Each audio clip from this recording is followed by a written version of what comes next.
ವರ್ಷವೂ ವಿಜಯವಾಣಿ ವತಿಯಿಂದ ದೀಪಾವಳಿ ಕಥಾ ಸ್ಪರ್ಧೆ ಹಮ್ಮಿಕೊಳ್ಳಲಾಗಿತ್ತು.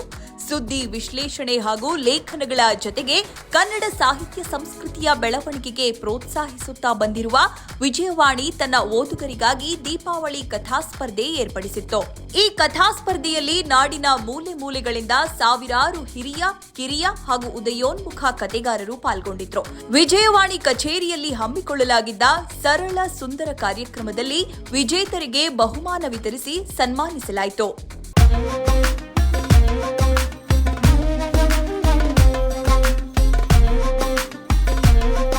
ಪ್ರಾಸ್ತಾವಿಕವಾಗಿ ಮಾತನಾಡಿದ ವಿಜಯವಾಣಿ ಸಂಪಾದಕ ಕೆಎನ್ ಚೆನ್ನೇಗೌಡ ಅವರು ಕಥಾ ಸ್ಪರ್ಧೆಯ ವಿವರಗಳನ್ನ ನೀಡಿದ್ರು. ಪ್ರತಿ ಸಲ ನಾವು ಕಥಾ ಸ್ಪರ್ಧೆ ಮಾಡಬೇಕು ಅಥವಾ ಕಥೆಗಳನ್ನ ಪ್ರಕಟ ಮಾಡಬೇಕು ಅಂದಾಗ ಆಯ್ಕೆ ಮಾಡ್ತಿದ್ವಿ, ತರಿಸ್ತಾ ಇದ್ವಿ. ಒಂದು ವರ್ಷ ಮಿನಿ ಕಥೆಗಳನ್ನ ಪ್ರಕಟ ಮಾಡಿದ್ರೆ ಇನ್ನೊಂದು ವರ್ಷದಲ್ಲಿ ಪ್ರಮುಖ ಕಥೆಗಾರರನ್ನ ಕೇಳಿ ಅವರಿಂದ ಬರೆಸಿ ಪ್ರಕಟ ಮಾಡಿದ್ದುಂಟು. ಅಂದ್ರೆ ಬೇರೆ ಬೇರೆ ಸಂದರ್ಭದಲ್ಲಿ ಪ್ರತಿ ವರ್ಷ ನಾವು ಒಂದೊಂದು ರೀತಿಯಲ್ಲಿ ವಿಶೇಷವಾಗಿ ಸಂಚಿಕೆಯನ್ನ ರೂಪಿಸ್ತಾ ಇರ್ತೀವಿ. ಈ ನಮ್ಮ ಯುಗಾದಿ ವಿಶೇಷಾಂಕ ಇರ್ಬೋದು, ದೀಪಾವಳಿ ವಿಶೇಷಾಂಕ ಇರ್ಬೋದು, ಪ್ರತಿ ವಿಶೇಷಾಂಕಕ್ಕೂ ಒಂದು ಥೀಮ್ ಅಂತ ನಾವು ಸೆಟ್ ಮಾಡಿರ್ತೀವಿ. ಆಯಾ ಕಾಲಕ್ಕೆ ತಕ್ಕಂಗೆ. ಅದೀಗ ಆರ್ಟಿಫಿಷಿಯಲ್ ಇಂಟೆಲಿಜೆನ್ಸ್ ಇದೆ ಅನ್ನೋ ಕಾರಣಕ್ಕೆ ಈ ಸಲದ ವಿಶೇಷಾಂಕದಲ್ಲಿ ನಾವು ಆರ್ಟಿಫಿಷಿಯಲ್ ಇಂಟೆಲಿಜೆನ್ಸ್ ಥೀಮ್ ಆಗಿ ತಗೊಂಡಿದೀವಿ. ಈ ರೀತಿಯಲ್ಲಿ ಆ ಕೋವಿಡ್ ಟೈಮ್ ನಲ್ಲಿ ಆಹಾರದ ಕ್ರಮವನ್ನ ನಾವು ತಗೊಂಡಿದ್ವಿ. ಈ ರೀತಿಯಲ್ಲಿ ವಿಶೇಷವಾದಂತ ಆಯಾ ಸಂದರ್ಭಕ್ಕೆ ಅನುಗುಣವಾಗಿ ನಾವು ಸಬ್ಜೆಕ್ಟ್ ಗಳನ್ನ ಆಯ್ಕೆ ಮಾಡ್ಕೊಳ್ತೀವಿ. ಇದರಲ್ಲಿ ಎಲ್ಲರ ಒಳಗೊಳ್ಳುವಿಕೆ ಇದ್ದೇ ಇರುತ್ತೆ. ನಮ್ಮ ಬೀದರ್ನ ವರದಿಗಾರನಿಂದ ಹಿಡಿದು ಚಾಮರಾಜನಗರ ವರದಿಗಾರರವರೆಗೂ ಕೂಡ ನಮ್ಮಲ್ಲಿ ಅವರು ಪಾರ್ಟಿಸಿಪೇಟ್ ಮಾಡಿರ್ತಾರೆ.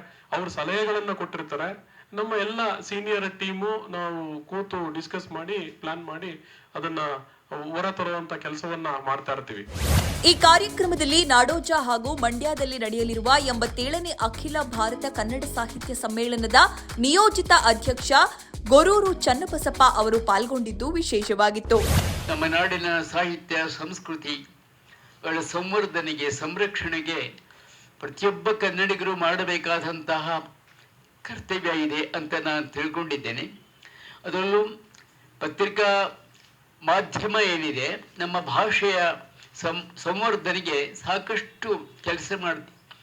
ಅದರಲ್ಲೂ ನಮ್ಮ ಕನ್ನಡ ಪತ್ರಿಕಾ ಉದ್ಯಮದಲ್ಲಿ, ಮಾಧ್ಯಮದ ಕ್ಷೇತ್ರದಲ್ಲಿ ಒಂದು ಅಪೂರ್ವವಾದಂತಹ ದಾಖಲೆ ಸ್ಥಾಪಿಸಿರುವಂತಹ ವಿಜಯವಾಣಿ ಅದು ಸಾಕಷ್ಟು ಕೊಡುಗೆಯನ್ನು ಕನ್ನಡಕ್ಕೆ ನೀಡಿದೆ.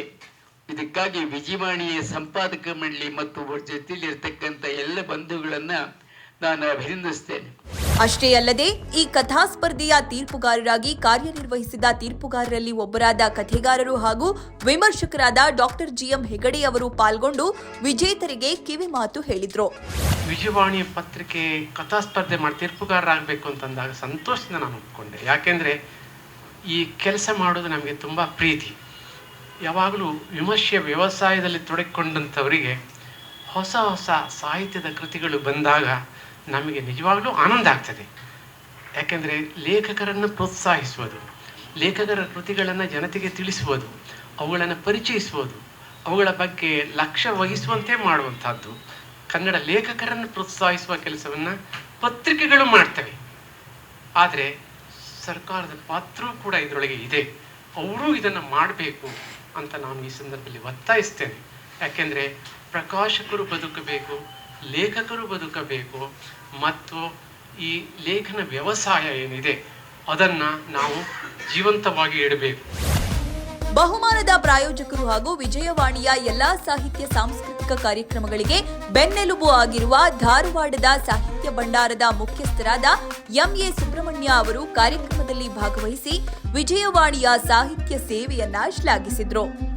3 ಕಥೆಗಳು, ಒಟ್ಟಾರೆ ಕಥೆಗಳು, ನಾನು ಓದಿದ ಅಷ್ಟು ಕಥೆಗಳು ಎಲ್ಲವೂ ಭಿನ್ನವಾಗಿದ್ದು ಬಹಳ ಚೆನ್ನಾಗಾಯಿತು.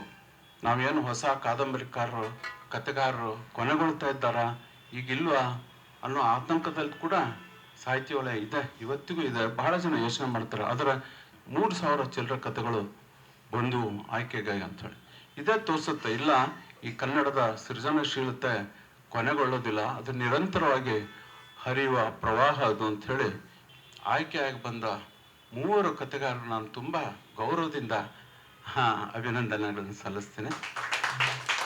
ಹಾಗೆ ಹೀಗೊಂದು ಕಥಾ ಸ್ಪರ್ಧೆಯನ್ನು ಇಟ್ಕೊಂಡು ಇಷ್ಟು ಜನ ಕಥೆಗಾರರಿಗೆ ಉತ್ತೇಜನ ಕೊಟ್ಟು ಏನು ಅವ್ರನ್ನೆಲ್ಲ ಬೆಳಕಿಗೆ ತರೋ ಪ್ರಯತ್ನ ವಿಜಯವಾಣಿ ಮಾಡ್ತಾ ಇದಲ್ಲ. ಈ ಕಾರಣಕ್ಕಾಗಿ ವಿಜಯವಾಣಿಯ ಎಲ್ಲ ಚೆನ್ನೇಗೌಡರು ಮತ್ತು ಆ ಎಲ್ಲ ಸದಸ್ಯರಿಗೆ ನಾನು ತುಂಬ ಪ್ರೀತಿಯಿಂದ ಅಭಿನಂದನೆಗಳನ್ನು ಸಲ್ಲಿಸ್ತೀನಿ. ಚಾಮರಾಜನಗರದ ಶಿಲಾ ಸತ್ಯೇಂದ್ರ ಸ್ವಾಮಿಯವರ ಇನ್ನಷ್ಟು ಬೇಕೆನ್ನ ಹೃದಯಕ್ಕೆ ರಾಮ ಕಥೆಗೆ ಪ್ರಥಮ, ಶ್ರೀನಿಧಿ ಅವರ ನರ್ತನ ಶಾಲೆಗೆ ದ್ವಿತೀಯ ಹಾಗೂ ವಿನಾಯಕ ಅರುಳು ಸುರುಳಿಯವರ ಅಮ್ನೇಷಿಯಾ ಕಥೆಗೆ ತೃತೀಯ ಬಹುಮಾನ ನೀಡಿ ಸನ್ಮಾನಿಸಲಾಯಿತು. ಇದೇ ಸಂದರ್ಭದಲ್ಲಿ ಗೋರುಚಾ ಅವರನ್ನ ವಿಜಯವಾಣಿ ವತಿಯಿಂದ ಕೆಎನ್ ಚೆನ್ನೇಗೌಡ ಹಾಗೂ ಸಿದ್ದು ಕಾಳೋಜಿಯವರು ಸನ್ಮಾನಿಸಿದ್ರು.